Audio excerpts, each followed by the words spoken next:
Hi, akkam jirtu maatiin chaanaalii Amboo Tech viidiyoon ani har'a isinii qabadhee dhufe akkamitti yuutuubii keenyaa fi feesbuukii keenya konneekt gochuudhaan waachaaworii yookaan viyuu fi sabskraayibarii keenya akkamitti guddisuu dandeenya isan isinitti agarsiisa. Na hordofaa. Yeroo jalqabaaf gara chaanaalii koo kan dhuftan sabskraayib gochuun maatii chaanaalii kanaa akka taatan isin affeera. So gara hojiitti galla jechuudha. Jalqabarratti feesbuukii keessan hin bantu jechuudha. Loogiin gootanii erga seentanii booda feesbuukii keessan akkaawuntii keessanii peejii tokko isin barbaachisa jechuudha.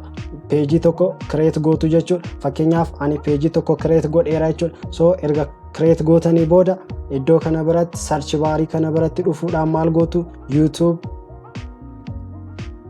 tab jettanii barreessitu jechuudha. Achiin sarchi gootu jechuudha.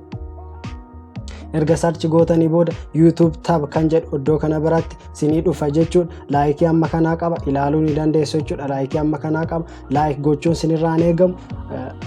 Cal jettanii YouTube tab isa jedhu irratti open gootanii seentu jechuudha. So open yeroo gootan YouTube tabii kana akka aappiiti jechuudha. Aappiidha iddoo kana biratti. So laayik gochuun sinirraan eegamu, follow gochuun sinirraan eegamu jechuudha. Cal jettanii iddoo kana bira dhufuudhaan use app isa jedhu irratti tuqxu jechuudha. So applicationii develop godhatanidha jechuudha. Iddoo kana biratti use app isa jedhu irratti tuqxu jechuudha. So use app isa jedhu irratti erga tuqxanii booda kanatti sinii dhufa jechuudha. Add page tab siniin jedha jechuudha. Peejiin akkaawuntii keessaniin baname jiraachuu qaba siniin jedheera. So select the Facebook page to add isa jedhu irratti Facebook page iddoo kana biratti select gootu jechuudha. So fakkeenyaaf ani Facebook page tokko qaba jechuudha. Amboo Tech kan jedhu isin Facebook page baay'ee qabdu taanaaf kan barbaadan irratti select gochuu ni dandeessu jechuudha. Ani fakkeenyaaf Facebook page tokko qaba Amboo Tech isa jedhu irratti select ergan godhee booda achiin iddoo kana biratti add page tab isa jedhu irratti tuqxu jechuudha. Iddoo kana biratti add page tab isa jedhu irratti tuqxu jechuudha. Isarratti click erga gootanii booda so process installation process gochaa jira jechuudha. So 2 second 1 second jechaa jira.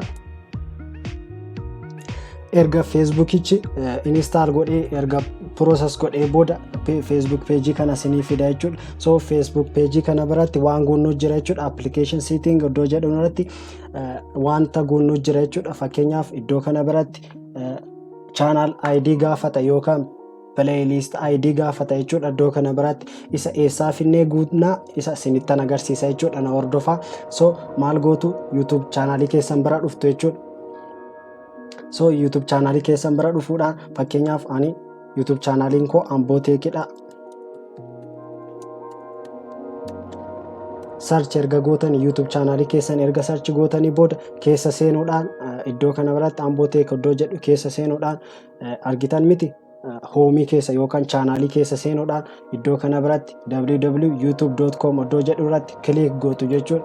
So click erga gootanii booda maal gootu copy gootu jechuudha. Amma eessaatti ila iddoo amma slash yookaan immoo hizbaar yookaan hash isa slash iddoo hash mallattoo akka sarazii wayii amma iddoo sanaatti qofa select gochuudhaan copy goona jechuudha. Fakkeenyaaf amma iddoo kanaatti argitan miti sirriitti ilaalaa jirtu. Sirriitti ilaala iddoo kana biratti dogoggorraan hin ta'u jechuudha. So amma slashii kanatti erga gootanii booda right click gochuudhaan copy gootu jechuudha. Copy gochuudhaan Facebook page keessan bira dhufuudhaan YouTube ID isa kana bira isa kana select gochuudhaan keessaa balleessitu jechuudha. Erga balleessitanii booda iddoo kana biratti right click gochuudhaan paste gootu jechuudha. Paste erga gootanii booda iddoo kana channel ID keessan gashitaniitu jechuudha. Fixxaniitu jechuudha. So iddoo kana bira yeroo dhufnu immoo feature ID'n keenya viidiyoon dursee dhufu akka dursee dhufu barbaadan jira yoo ta'e iddoo kana irratti gashuu ni dandeessu jechuudha. Fakkeenyaaf viidiyoo isinitti tole viidiyoo keessan keessaa viidiyoo hojjettan keessaa viidiyoon isinitti tole jira taanaan isa fiddanii tuquu ni dandeessu jechuudha. Fakkeenyaaf ani viidiyoo tokko fideen isinitti agarsiisa jechuudha. Fakkeenyaaf viidiyoo kana gara achitti fideen isinitti agarsiisa jechuudha. So maal gootu viidiyoo keessan erga bantanii booda iddoo kana biratti liinkii isaa amma iddoo question mark yookaan mallattoo gaaffiitti copy gootu jechuudha. Amma iddoo kanaatti jechuudha question mark ittiin dabaltan jechuudha. Isa amma iddoo sanatti erga select gootanii booda right click gochuudhaan copy gootu jechuudha.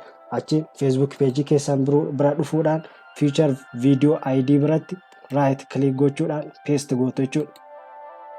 Paste erga gootanii booda iddoo kana biratti maaltu jira? Header image file jira. Yoo barbaadan browse gootanii PC keessanirraa yookaan bilbila keessanirraa kennuufii ni dandeessu jechuudha. Profile picture dha jechuudha iddoo kana biratti. So iddoo kana biratti magic link dha. Facebook fi YouTube kan waliin galan lakkoofsa wayii kennaniiru jechuudha. Automatically dhaan kenneera jechuudha. So nun iddoo kana biratti hin tuqne jechuudha. So iddoo kana biratti extra option iddoo jedhu biratti auto play iddoo jedhu biratti. So viidiyoon keessan inni tokko erga taphatee fixee booda automatically inni tokko akka taphatu yoo barbaadan isa kana yes jettanii open gootu jechuudha. Fakkeenyaaf kun akka yes isa jedhu irratti tuqxu jechuudha. Iddoo kana biratti argitan miti iddoo kana biratti yes godheera jechuudha. So iddoo kana biratti immoo maaltu jira? Viidiyoo yeroo isin viidiyoo haaraa post gootan viidiyoon haaraa yeroo post gootan YouTube keessan irratti automatically Facebook irrattis akka post ta'u gootu jechuudha. Iddoo kana biratti immoo load more video iddoo jedhu irratti yes gootu jechuudha. Erga akkas gootanii booda iddoo kana biratti save setting isa jedhu irratti tuqxu jechuudha. Argitan miti iddoo kana save setting isa jedhu irratti tuqxu jechuudha. Amma save gochaa jira jechuudha. So argitan miti automatically dhaan Facebook YouTube video ko gara Facebook page itti fidaa jechuudha. Argitan miti. So akka feetanitti iddoo kana biratti subscribe sinii gochuu danda'u, sinii ilaalu open godhanii sinii ilaaluu danda'u jechuudha. So viewin asirratti ilaalamu gara YouTube itti sinii rakkaa jechuudha. So iddoo kana biratti kan rakkisaa ta'e like gochuu danda'anii subscribe gochuudhaaf Gmail dhaan seenanii subscribe godhu jechuudha. Garuu baay'ee kan namatti toludha jechuudha. View keessanii fi subscriberii keessan guddisuu ni dandeessu jechuudha. Watchour keessan more dammoo warreen YouTube haaraa jalqabdan isiniif baay'ee gaariidha jedheen isin yaada.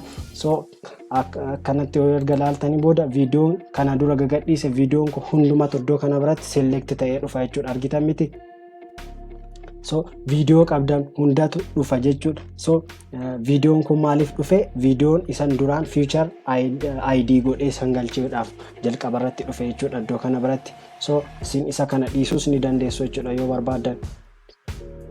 Iddoo kana bira dhuftanii ilaaluu ni dandeessu. YouTube kan jedhu jira jechuudha iddoo kana biratti. So namni page keessan jira yeroo seenu YouTube kan jedhu jira harka salphaatti daawwachuu ni danda'a jechuudha.